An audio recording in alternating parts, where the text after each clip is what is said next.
Hey everyone, and welcome back to Pink English. Hi, everyone. We are so excited to learn with you today. I'm Sophia, and this is Daniel. Our goal is to make English easy and fun for you. Exactly. If you enjoy our lessons, please hit the like button and subscribe. It really supports the channel. Today, we are talking about favorite food. We will practice listening, learn keywords and phrases, and boost your confidence. Ready? Let's dive in. Food is such a universal topic, isn't it, Daniel? Everyone has to eat, but more than that, everyone has strong opinions about what they like to eat. It is one of the best ways to connect with people from different cultures. I agree completely. I feel like you can learn so much about a person based on what they order at a restaurant or what they cook at home. It tells you about their history, their family, and even their personality. So, Sophia, I have to ask the big question right away. If you could only eat one cuisine for the rest of your life, what would it be? That is such a difficult question because I love variety. But if I really had to choose, I think I would go with Italian food. It just feels very comforting to me. I love fresh pasta, tomatoes, basil, and cheese. There is something very warm and welcoming about a big bowl of pasta. What about you, Daniel? Are you a pasta fan? I do like pasta, but if I had to choose only one, I think I would choose Thai food. I absolutely love spicy food. The hotter, the better. I love how Thai food balances different flavors. It's spicy, sour, sweet, and salty all at the same time. It feels like a party in my mouth. Do you like spicy food, Sophia? I can handle a little bit of heat, but not too much. If it's too spicy, I feel like I cannot taste the actual flavor of the ingredients. I prefer food that is savory and rich, rather than incredibly hot. Speaking of preferences, do you have a specific childhood memory attached to food? We often call this comfort food. Oh, that's a great term. Let's make sure our listeners catch that. Comfort food. C-O-M-F-O-R-T. Comfort food. This usually refers to food that provides a nostalgic or sentimental value to someone, and is often characterized by its high caloric nature, high carbohydrate level, or simple preparation. For me, my comfort food is grilled cheese and tomato soup. My mom used to make it for me whenever I was sick or had a bad day at school. That is a classic combination. It's warm, simple, and makes you feel safe. That is exactly what comfort food does. My comfort food is actually chicken pot pie. It's a savory pie filled with chicken and vegetables. It reminds me of winter evenings with my grandmother. It's fascinating how food is not just fuel for our bodies, but it's also fuel for our memories. That is so true. It's emotional. But you know, Sophia, to really talk about food in English, you need more than just words like delicious or yummy. Those words are great, but they're very basic. If you want to sound like an intermediate or advanced speaker, you need to be specific about the taste. You are absolutely right, Daniel. Saying something is good doesn't really tell me what it tastes like. We need to build a stronger vocabulary toolkit. I think we should start by exploring specific words to describe flavors. This will help our listeners explain exactly why they love their favorite dishes. I am ready for that. I want to be able to describe that Thai curry perfectly. Let's start with a word you used just a moment ago. You said you prefer food that is savory. I think a lot of learners get confused by this word because it sounds a bit like save. Can we break that down? Certainly, this is a very important word. The word is savory. I will spell it out. Savory. Savory. In British English, it's spelled with a U, but the meaning is the same. Savory describes food that is salty or spicy rather than sweet. It's the opposite of sweet.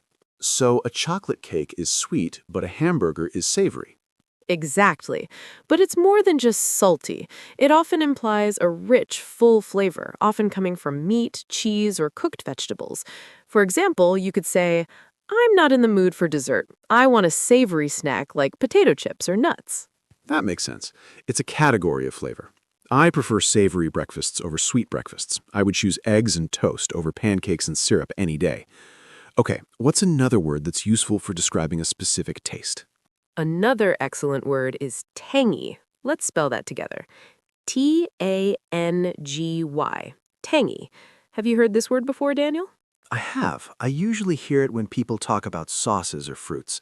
But how would you define it simply? Certainly.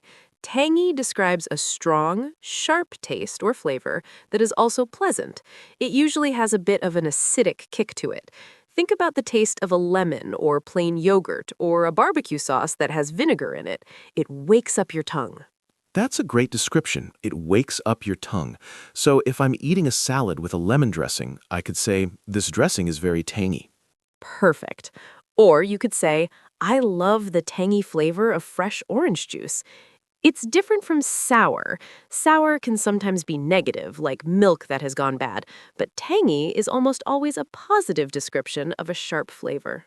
I see the difference. Sour makes your face scrunch up, but tangy is just flavorful and sharp.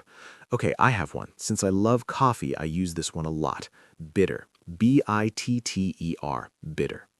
Bitter is a very interesting one because biologically, humans are programmed to dislike bitter things to avoid poison. But as we grow up, we learn to love it.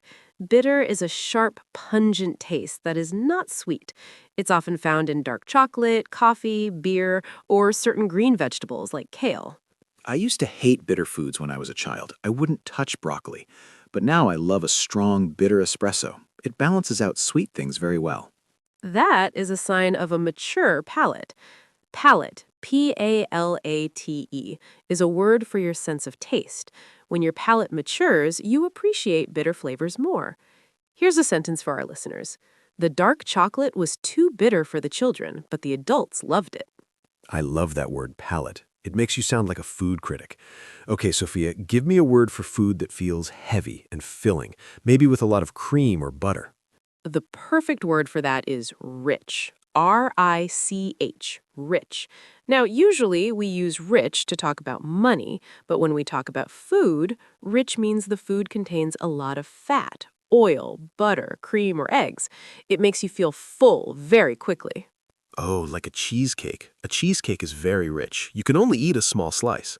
Precisely. Or a creamy pasta sauce like carbonara. That's a rich dish. You might say, I cannot finish this pasta. The sauce is too rich for me. It's delicious, but it's heavy. I think rich foods are often the most comforting, going back to our earlier topic, but you have to be careful not to eat too much of them. I have another one that's related to my favorite Thai food. We talked about spicy, but what is a more advanced word for spicy? You could use the word piquant, but that's very formal. A more common, slightly advanced word might be zesty. Z-E-S-T-Y. Zesty. This is similar to tangy, but implies more energy and spice. It often refers to citrus flavors mixed with spice.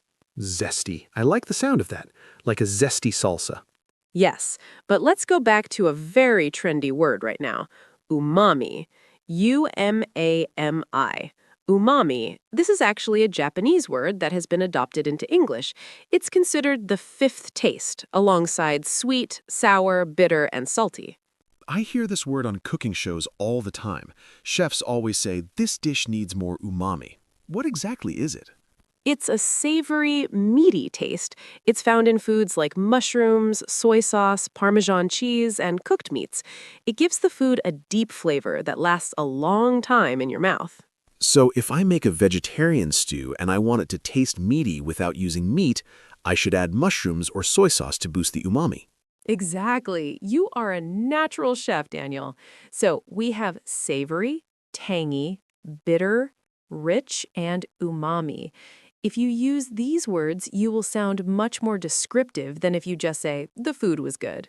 I feel like I'm getting hungry just talking about these flavors. But flavor is only half of the experience, right? The way food feels in your mouth is just as important. You are completely right. Texture is key. I cannot eat food if the texture is wrong, even if the flavor is perfect. For example, I do not like soggy bread. Oh, soggy is a terrible texture. Let's explore that and other textures in the next section. I want to learn how to describe the crunch and the softness of my favorite meals. That sounds like a plan. Let's switch our focus from the tongue to the feeling of the food. Great. So we are moving from taste to texture. This is crucial because sometimes you look at a menu and the description is all about how the food is cooked and how it feels. The first word I want to discuss is one of my favorites, crispy. Oh, everyone loves crispy food. Let's spell it. Crispy. Crispy. How would you define that, Daniel? Crispy describes food that is firm, dry, and brittle in a way that is pleasant. It usually makes a noise when you bite into it. Think of potato chips, fried chicken skin, or fresh lettuce. Yes, the sound is important. If you bite into a potato chip and it is silent, it is not crispy, and it is probably not good. We often associate crispy with freshness or being well cooked. For example, the bacon was perfectly crispy, just how I like it. Is there a difference between crispy and crunchy? That is a subtle difference. Generally, crispy implies something thin and delicate that shatters, like a thin cracker or the skin of roast chicken. Crunchy implies something harder and louder that you have to chew more, like a raw carrot or a handful of nuts. But in casual conversation, people often use them interchangeably. That is a helpful distinction. Crispy is delicate, crunchy is hard. Got it. Now, what is the opposite of crispy? Well, it depends on the food, but a very positive word for the opposite texture, especially for meat, is tender. Tender. Tender. Tender. This is a huge compliment for a cook. It is. Tender means the food is easy to cut or chew. It's not tough. We almost always use this for meat or vegetables that have been cooked for a long time. If you order a steak, you want it to be tender. So if I say the beef was so tender it melted in my mouth, that is high praise. Exactly. Melted in my mouth is a wonderful idiom to use with tender. It means you barely had to chew it. On the other hand, if the meat is difficult to eat, we say it is tough or chewy. Chewy can be good for cookies, but it is usually bad for steak. I love chewy cookies, but I definitely do not want a chewy steak. Okay, let's talk about a word that describes how the food is prepared, which changes the texture. Marinated. M-A-R-I-N-A-T-E-D. This is an adjective derived from the verb to marinate. To marinate means to soak food, usually meat or fish, in a liquid mixture of oil, wine, spices, or vinegar before cooking it. And we do this to add flavor and to make the meat tender, right? Yes, the acid in the marinade softens the meat. So when you're describing a dish, you might say, "I'm grilling some marinated chicken breasts tonight." It implies that the food will be flavorful and soft. It sounds much more appetizing than just saying plain chicken. What about when food is cooked in oil? We have words like greasy and oily. Are those positive or negative? Usually greasy and oily are negative. If you say, "This pizza is greasy," it means there is too much oil on it and it feels unpleasant on your fingers and in your mouth. Greasy, Greasy. Nobody wants greasy food. But we do fry things. Is there a nice way to describe food cooked in oil? Yes, if you are cooking vegetables or small pieces of meat quickly in a small amount of oil, we call that sautéed. Sautted. Sautéed. This comes from French, but we use it constantly in English. So I shouldn't say fried mushrooms if I want it to sound fancy. You can say fried, but sautéed mushrooms sounds lighter and more skillful. Sautéed implies high heat and movement. For example, I served the steak with a side of sautéed spinach and garlic. That sounds delicious. It sounds like a meal at a nice restaurant. I have one more texture word that confuses me sometimes. Fluffy. F-L-U-F-F-Y. Fluffy. I usually think of a cat or a dog when I hear fluffy. That is funny, but yes, we use it for food too. Fluffy describes food that is soft, light, and full of air. It is not dense or heavy. What foods can be fluffy? Pancakes, scrambled eggs, mashed potatoes, and rice. If you cook rice perfectly, the grains are separate and soft. We say it is fluffy rice. If you mash potatoes with plenty of milk and butter and whip them, they become fluffy mashed potatoes. I see. So heavy, hard mashed potatoes are bad. Fluffy mashed potatoes are good. Precisely. Let's try to put some of these texture and taste words together. If I describe a meal to you, tell me if it sounds good. I'm ready. I had a piece of fish that was perfectly tender on the inside, with a crispy skin. It was served with a zesty lemon sauce and a side of fluffy rice. Oh, wow, that sounds incredible. You have the contrast of the tender fish and the crispy skin, the flavor of the zesty sauce, and the light texture of the fluffy rice. See, using these specific words paints a much better picture than just saying, I had fish and rice and it was good. That is the power of vocabulary. It helps you share the experience, not just the facts. I think I'm ready to try this out in a real conversation. I want to see how these words work when two people are actually deciding what to eat or talking about a restaurant experience. That is the best way to practice. We should pretend we're in a few different scenarios. This will help our listeners see how to use these adjectives naturally and also how to ask questions about food. I agree. We need to cover how to order food, how to complain politely if the texture is wrong, and how to rave about a meal we loved. We certainly will. We're going to do 2 role plays. One will be casual, perhaps suggesting where to eat, and the other might be a bit more descriptive, like discussing a meal we just had. That sounds perfect. I am ready to be the hungry learner. Excellent. Let's move into our role play section. Listen carefully to how we use the words we just learned: savory, tangy, crispy, tender, and rich in natural sentences.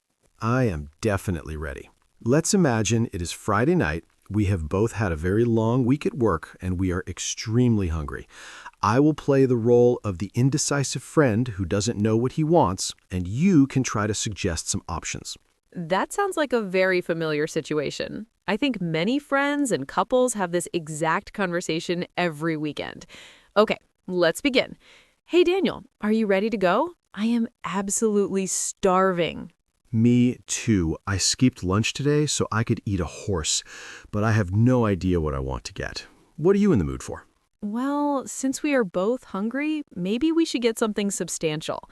How about that new burger place downtown? I heard their bacon cheeseburger is savory and incredibly rich.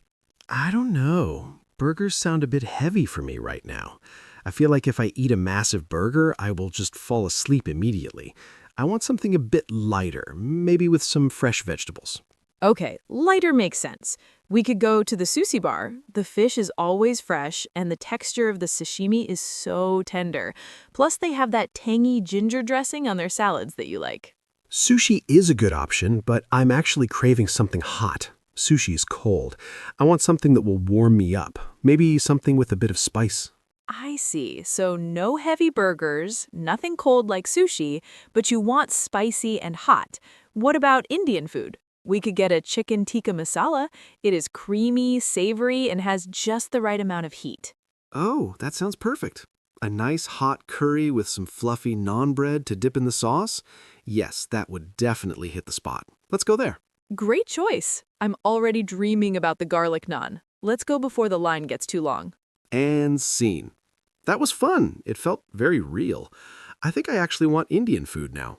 It's hard to role play about food without getting hungry. But we used some really important phrases in that short conversation. I want to highlight the first one you used. You said, I could eat a horse. Yes, this is a very common idiom. Obviously, I do not want to eat an actual horse. That would be terrible. But we use this phrase to express extreme hunger. Exactly. It's an exaggeration. Another word you used for this is starving. Starving. Starving.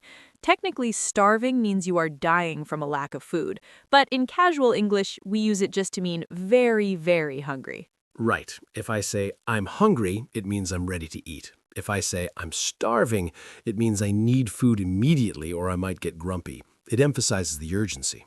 The next key word you used was craving. You said, I'm actually craving something hot. Let's spell that. C-R-A-V-I-N-G, craving. This is a noun or a verb, but here you used it as a verb in the continuous form. How is craving different from just wanting something? That's a great question. Wanting is general. I want dinner. But a craving is a very specific, intense desire for a particular type of food. It's almost like an itch you need to scratch. Pregnant women often get strange cravings, like pickles and ice cream. I get cravings for chocolate late at night. So I could say, I have a craving for chocolate or I'm craving chocolate.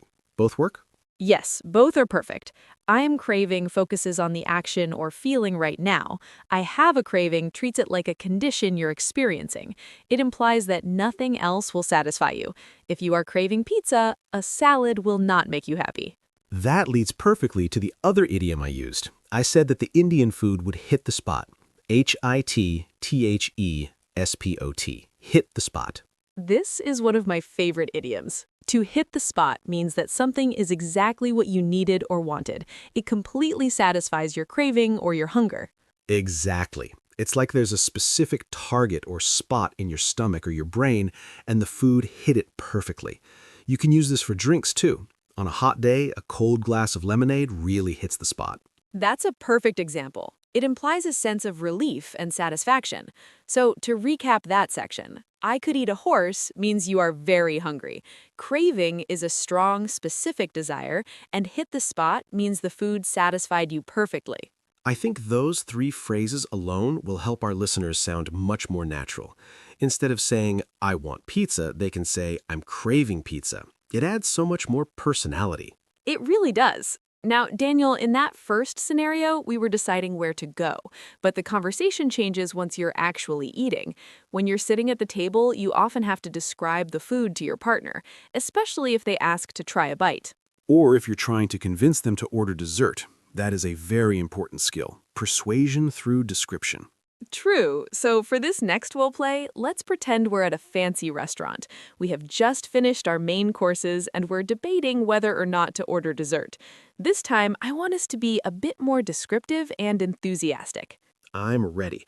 I will be the one who is full, and you have to convince me to eat more. Challenge accepted. Okay, let's begin.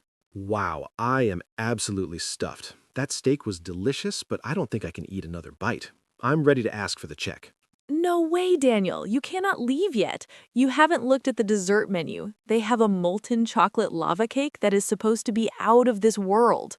Molten chocolate lava cake? It sounds rich. I really don't think I have room for it. I'm full. Come on, just look at the table next to us. They ordered it. Look at how fluffy the cake looks, and when you cut into it, the warm chocolate sauce oozes out. It's served with vanilla bean ice cream to balance the bitterness of the dark chocolate. It looks to die for. Ideally, I would say no, but you're making it sound incredible. The contrast between the hot cake and the cold ice cream does sound tempting. Exactly, and it's not too big. We can split it. Just a few bites of something sweet to cleanse the palate. Trust me, you will regret it if we leave without trying it. Okay, you convinced me. We can split it, but you have to eat the majority of it. Deal. Waiter, we'll take the lava cake, please. And scene. You are very persuasive, Sophia. You made me hungry again and we're just pretending. That's the power of enthusiastic language.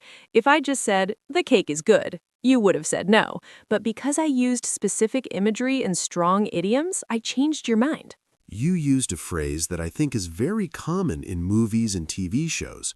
You said the cake was out of this world. Let's look at that. O-U-T of T-H-I-S, this, W-O-R-L-D, world, out of this world. This is a fantastic idiom for intermediate learners. Literally, it means it is not from Earth, it is alien. But figuratively, it means it is extraordinary, amazing, or superb.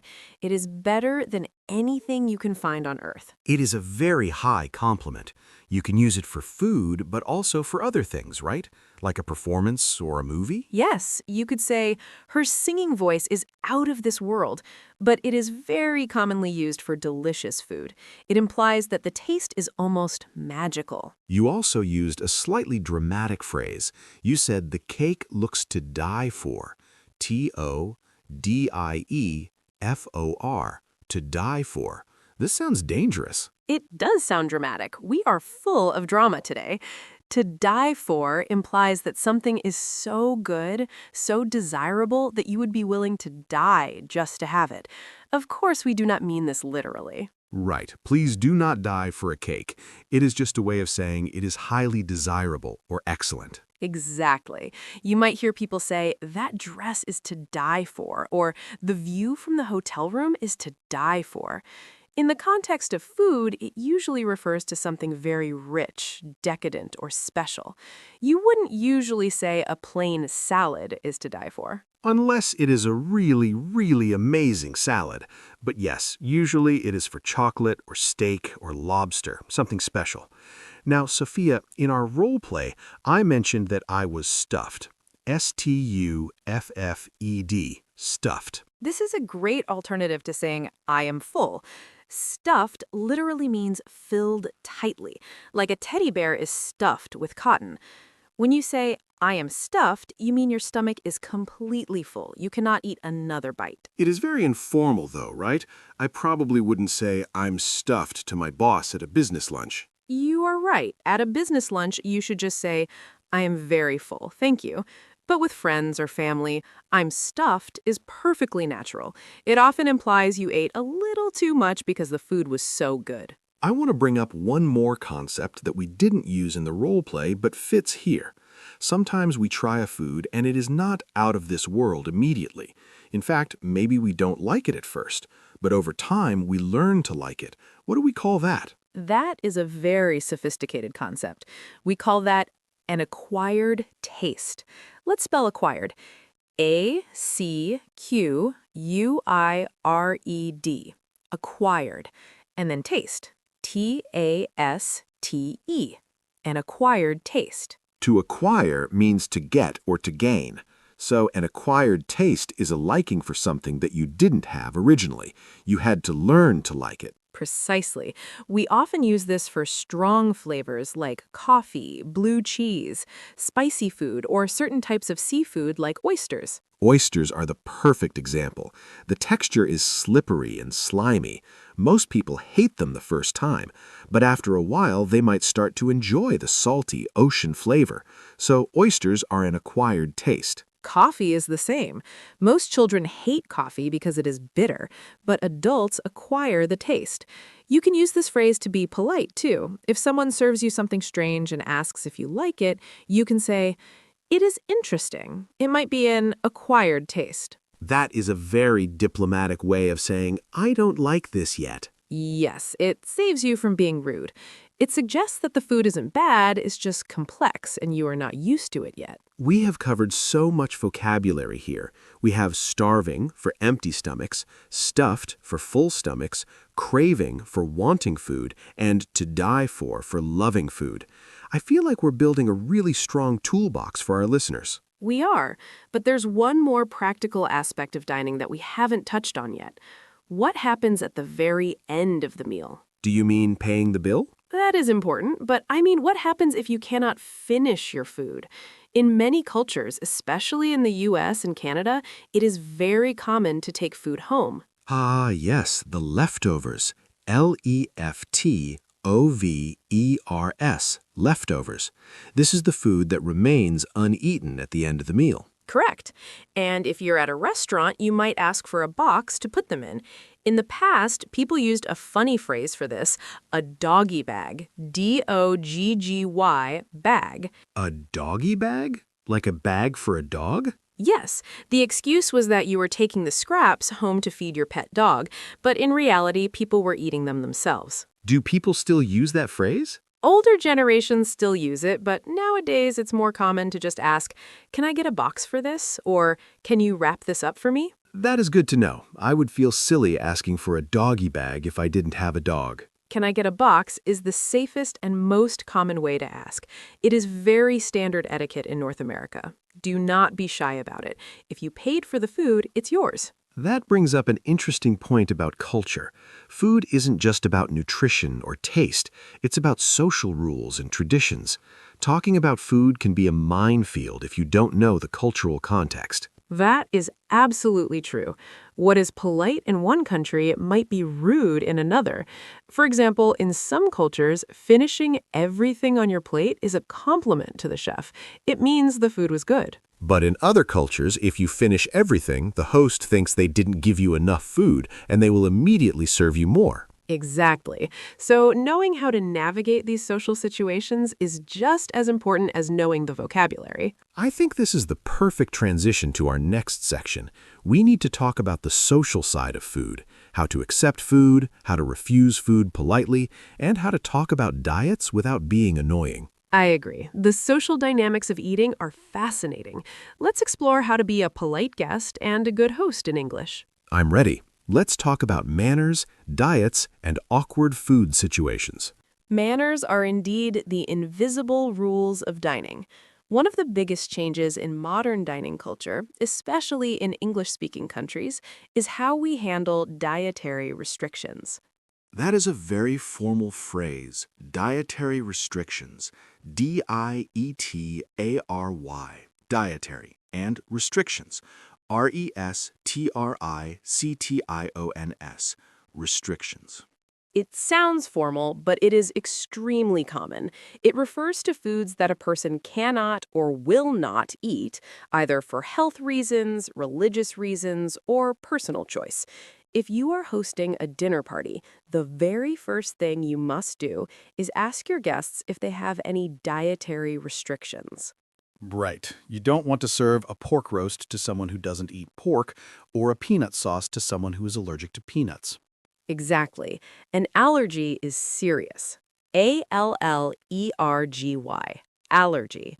If someone says, I have a peanut allergy, it means eating peanuts could make them very sick or even send them to the hospital. So if I'm the guest, how do I tell my host politely? I don't want to be difficult. Being direct is actually the most polite way because it keeps you safe. You can say, I would love to come, but I want to let you know I have a severe allergy to shellfish. Or if it is just a preference, you might say, I am trying to avoid gluten right now. Avoiding is a soft way to say you don't want to eat it. That is good to know. What about the difference between vegetarian and vegan? I know these confuse a lot of learners. They are different. A vegetarian does not eat meat, fish, or poultry. However, they usually eat animal products like eggs, milk, cheese, and honey. Okay, so a cheese pizza is fine for a vegetarian.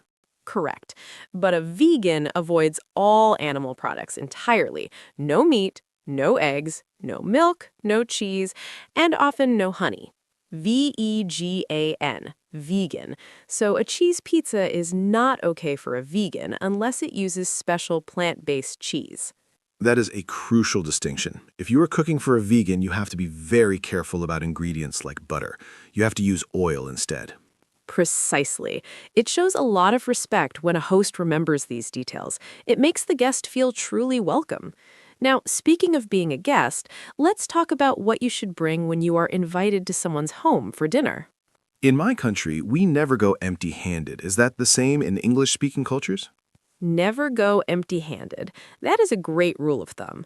In the US, UK, Canada, and Australia, it is polite to bring a small gift for the host. We often call this a host gift.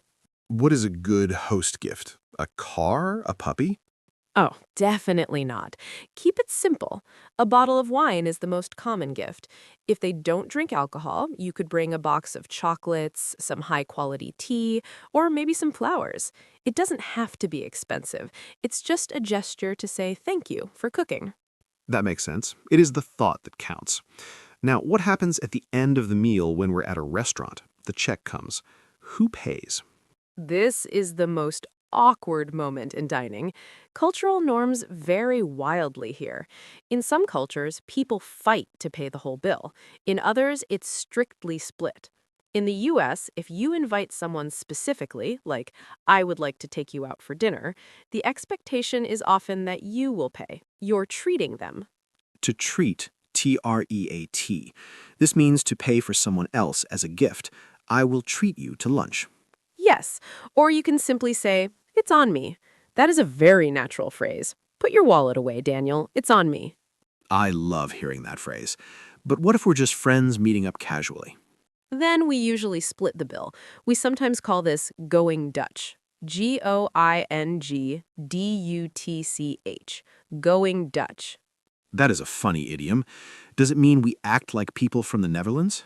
Historically, yes, it relates to Dutch customs of fairness. Today, it simply means everyone pays for their own meal. You might say to the waiter, "We're going Dutch." Or more commonly say, "Can we have separate checks, please?" Separate checks. That is easy to remember. And then, of course, there's the tip. TIP, the tip. This is a huge topic, especially in the United States. In many countries, tipping is not required, but in the U.S., it's effectively mandatory. Waiters rely on tips for their income. If you don't tip, it's considered incredibly rude. What is the standard amount? I never know how much to leave. The standard is usually between 15 and 20% of the total bill. If the service was excellent, you might leave 25%. If it was bad, maybe 10%. But leaving zero is almost never done unless something terrible happened. That is good math practice for our listeners. Calculate 20% quickly in your head. It is. So to recap the culture section, check for allergies and dietary restrictions first, know the difference between vegetarian and vegan, bring a small host gift if you visit a home, and if you are in the U.S., do not forget to tip your server. Food really is a language of its own. It communicates care, respect, and gratitude. It certainly does. We have covered a massive amount of vocabulary today, Daniel. We went from basic tastes to complex textures, learned some dramatic idioms, and navigated the tricky waters of social etiquette. I feel like I have completed a culinary degree today. My brain is full, or should I say, my brain is stuffed. Your brain is definitely stuffed. But before we let our listeners go, let's do a rapid-fire review. We want to make sure these words stick. We have chosen the top 10 most useful words and phrases from this entire lesson. I am ready for the vocabulary masterclass. I'll start with number 1. Go for it. Number 1. Comfort food. COMFORTFOOD. This is food that provides a nostalgic or sentimental feeling, usually high in carbs or sugar, that makes you feel safe. Example, after a bad day, my favorite comfort food is macaroni and cheese. Number 2, savory. SAVORY. This describes food that is salty or spicy, not sweet. It is the flavor category for dinner foods like meat, cheese, and vegetables. Example, I prefer a savory breakfast like eggs over a sweet one like pancakes. Number 3. Tangy. TANGY.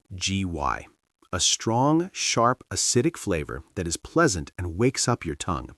Think of lemons or yogurt. Example, this barbecue sauce has a delicious tangy flavor. Number 4. Umami. UMAMI. The fifth taste. It is a savory, meaty flavor found in mushrooms, soy sauce, and broth. It gives food a deep, rich taste. Example, adding Parmesan cheese gave the pasta a wonderful umami boost. Number 5. Crispy. CRISPY. This is a texture word. It means firm, dry, and brittle. It makes a sound when you bite it. Example, the fried chicken was perfectly crispy on the outside. Number 6, tender. TENDER. The opposite of tough. It means the food is easy to cut and chew. It is often used for meat. Example, the roast beef was so tender it melted in my mouth. Number 7. Craving. CRAVING. A powerful desire for a specific type of food. Example, I have been craving sushi all week. And finally, number 10, leftovers. LEFTOVERS. The food that remains uneaten after a meal, which you save for later. Example, I made a huge pot of soup so we would have leftovers for lunch tomorrow. That is a solid list. If you master these 10 words, you will sound so much more fluent when you talk about your next meal. Absolutely. And remember, the best way to learn is to practice. So we have a question for you, our listeners. We want to hear from you in the comments. Yes, here is the question of the day. What is a food from your country that foreigners might find to be an acquired taste? Oh, that is a great question. Is there something you love but visitors think is strange or difficult to eat? Tell us what it is and try to describe the taste and texture using the words we learned today. Is it slimy, bitter, pungent? I cannot wait to read the answers. I'm always looking for new foods to try, even if they are acquired tastes. Me too. Thank you so much for joining us on this delicious journey through the English language. We hope you feel more confident ordering at restaurants, cooking for friends, and describing your favorite flavors. If you enjoyed this lesson, please give us a thumbs up and subscribe to Pink English. It helps us create more content for you. I'm Sophia. And I'm Daniel. Keep practicing, stay curious, and enjoy your next meal. Bye for now. See you next time.